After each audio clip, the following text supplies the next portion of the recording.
Hold on tight, because what we are about to reveal will shock even Shatta Wale's closest fans. The king of dancehall might be flexing on social media, but behind that yellow Lamborghini lies a story of corruption, fraud, and a dangerous game with the FBI. This isn't just about a car. It's about power, money laundering, and how far some will go to protect their secrets. Here is why Shatta Wale refused to snitch on Adu Boahene, the embattled former Director General of the National Signals Bureau, in terms of the yellow Lamborghini, forcing him to reveal that he bought the yellow Lamborghini from the street, without also revealing who on the street he bought the Lamborghini from. Before delving into this episode, as promised in our previous video, smash the subscribe button. This is our last but one expose on Shatta Wale. And always remember, we are not on Snapchat. We remain solely on YouTube, Telegram, and TikTok, all under the usernames at WickedBloggerGH.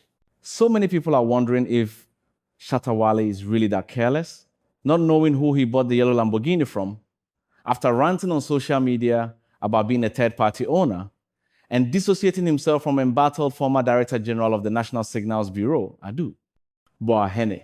Shatta Wale, in videos evidently on social media, made it known to Raymond Archer, economic and organized crime boss, that he bought the car for $150,000 and had all proper documentation to back his ownership.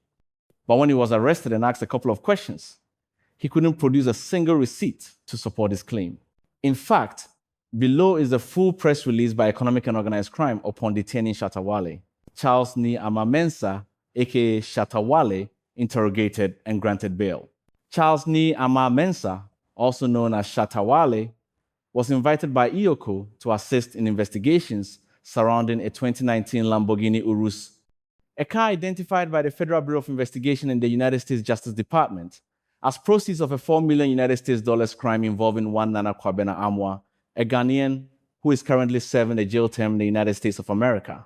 The investigation forms part of a larger inquiry regarding possible co-conspirators in the $4 million United States dollars crime, which occurred in the United States, involving some Ghanaians and recoveries of the proceeds of the crime. Following requests from the Federal Bureau of Investigation and the United States Justice Department, EOCO began local investigations in respect of uncovering possible co-conspirators in Ghana. EOCO began looking for the vehicle until it was identified and seized in or around May this year in the possession of Charles Ni Ama-Mensah.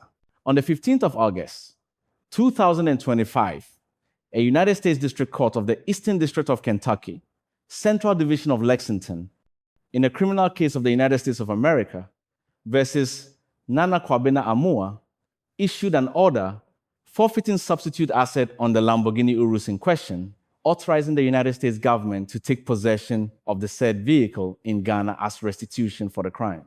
On the 5th of August, 2025, following a public claim by Charles Ni Ama-Mensah that he purchased the car at a price of $150,000 United States dollars from an unidentified party, EOCO issued an invitation to Charles Ni Ama-Mensah to report on the 13th of August, 2025.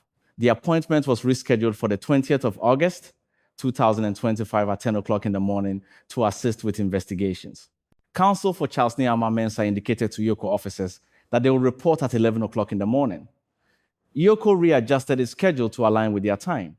Shortly before 11 o'clock, counsel for Ni Ama called EOCO to claim that his client was not available and that he was busy. EOCO indicated to counsel that he and his client were expected to report as scheduled. Charles Ni Ama-Mensah arrived in the office around 3 o'clock in the afternoon and insisted that he was not going to cooperate until his counsel arrived, a right to which he is entitled and which was accorded him.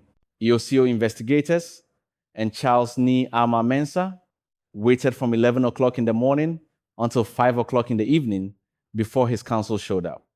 Incidentally, EOCO's closing time is 5 o'clock in the evening. Nevertheless, EOCO staff and the entire operational team chose to carry on with the interrogation, which ended around 9 o'clock in the evening. Officers eventually left the office around 11 o'clock at night. Ni Ama was granted bail around 9 o'clock in the evening, shortly after interrogation ended. He was granted bail of 10 million Ghana cedis, with 2 sureties to be justified. Once the sureties are presented, hopefully this morning, EOCO will undertake surety inspection, which is a standard protocol after which Charles Niama Mensah will leave custody. So far, Charles Niama Mensah has been unable to identify the person from whom he purchased the said Lamborghini Urus vehicle, except to say that he purchased it from the street and from someone possibly called Zach, who may have contacted him on WhatsApp, but whose identity he does not know and whose contact he has thrown away. So far, Charles Niama Mensah does not also possess any documentation in terms of receipt or transfer documents, which show that he owns or purchased the said vehicle, except a customs declaration document in his possession bearing the name of Nana Kwabena Amoah, who is currently in jail. As released by Economic and Organized Crime, Shatta Wale declined to reveal who he bought the yellow Lamborghini from, risking him getting linked directly to Nana Kwabena Amoah. This isn't ordinary. It forms part of a bigger cause of chesting, a lesser disgrace over a bigger one. Now here is the truth. Shatta Wale's expensive cars are all supplied to him by Adu Boahene, not for purchase purposes, but on a rental basis, and also for washing it off purpose. So basically, Shatta Wale receives a subsidized amount on leased cars from Adu Boahene, and then he flexes on his colleague musicians with it, calling them broke and lazy in the process, when in reality, the cars aren't his. The relationship grew beyond leasing cars and flexing with them to washing their dirty money with his brand, which would, in turn, be of great benefit for him. He gets to keep some of the cash and drive the cars for a longer period. This relationship would have gone unnoticed if Adu Boahene wasn't busted for corruption for stealing close to 50 million Ghana cedis, equivalent to $4.5 million. While knowing that his end is near, he ventured into the car rental business, Dreams Enterprise Limited, a firm that has over 90% of its cars stolen from abroad. Knowing that he could be exposed in the future for car theft dealings, he tried to wash the brand with some legitimate cars, and since he can't do so in his name because he is a public servant and asset declaration, the law could expose him. The best candidate to help them unleash their plan was Shatta Wale, their customer who rents cars from them at a subsidized amount. Adu Boahene, through his behind-the-scenes associate and very corrupt old man Leslie Quaino of Fantasy Dome, settled on Shatta Wale, and then boom, started purchasing some expensive cars, which include his set Rolls-Royce. A move Stonebwoy was very much aware of, and the reason why he attacked Shatta Wale during that radio interview.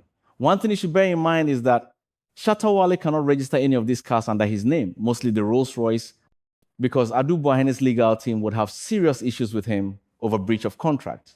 The East Legon mansion he claimed to have purchased is also another side of the money laundering and asset concealment he is running for Adu Boahene. Common sense would tell any well-meaning human being that if Shatta Wale decides to throw Adu Boahene under the bus as the one who gave him the yellow Lamborghini car to wash it off the face of the feds for him, Adu Boahene would also counter back by collecting all his assets, including the mansion, the Rolls-Royce, and other cash from him, leaving him with a much bigger disgrace. Shatta Wale would rather go to jail than face such a humiliating ordeal at the hands of Ghanaians and rival fans.